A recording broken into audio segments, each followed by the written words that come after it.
What is it good for? Chapter 7, Zeronian-B. I woke up and the sun was pouring through the windows, and then I looked over at the gas chamber. The antidote had been self-administered yesterday, as well as to the population of Britannia. I clicked the radio on. Commander, has everyone drunk the water? ...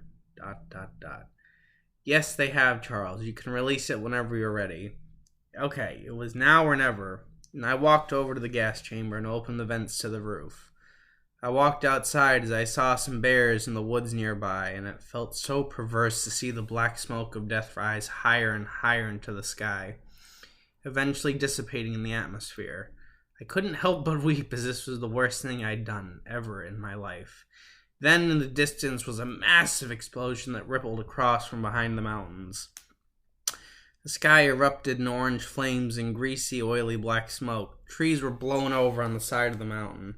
I immediately ran towards the ark, and the wind blew me off my feet and slammed me to the ground. Ah, damn, that hurt. The wind was whipping my hair, and the smell that permeated the air was ozone mixed with something sickly sweet and organic. I pushed myself up from the ground and ran to the ark. Some windows were shattered, and there was glass everywhere. I frantically turned the radio on and heard only static. Commander! Anyone! Hello! ... Nothing. Shit.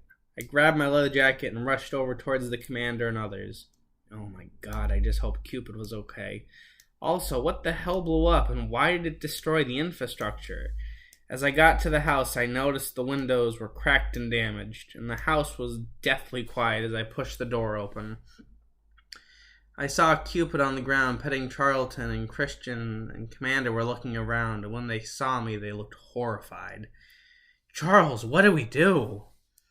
As the commander asked that question, the smell had wafted in, everyone smelled it and gagged. Dad, are you okay? I was. I'm okay, but if you still need space, I understand and respect that. He nodded and kept his distance. He still needed space, which I understood. I walked back outside to see the cloud eclipsing the sun, casting a dark and ominous shadow. The cloud had started to mix into the air, and it didn't smell like electricity or electrical equipment, so that was good. But still, what the hell blew up? Christian walked over to me.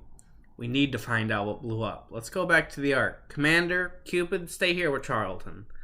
They nodded as we started the walk back towards the ark. The sky was now mixing with the smoke, and the air was hazy. How are you doing, Charles? I can see something written across your face, just don't know exactly what. I sighed deeply. Well, I just don't know how Cupid sees me anymore. I couldn't subject him to that choice. He was in far too much pain. Making him complicit would have killed him. I can't lose him. That would kill me. Christian took my hands between his as we entered the ark.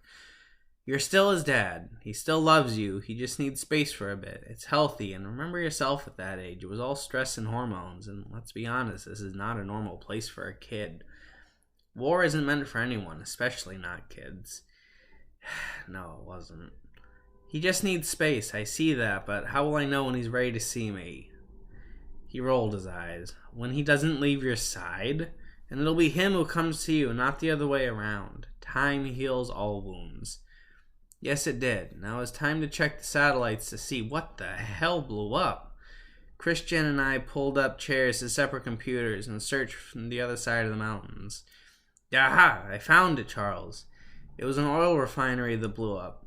It wasn't close to electrical fields at all, so that's good, if that's a proper word to use today. I shuddered at the word good. It isn't at all, but yes, it's helpful that the infrastructure wasn't damaged. I took the mouse and zoomed in, and what I saw was bodies lying everywhere. I gagged, and Christian zoomed out again. We don't need to look, and hell, we probably shouldn't.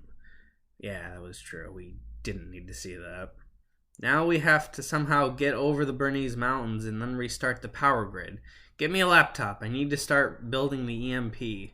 Christian rushed up and grabbed a MacBook.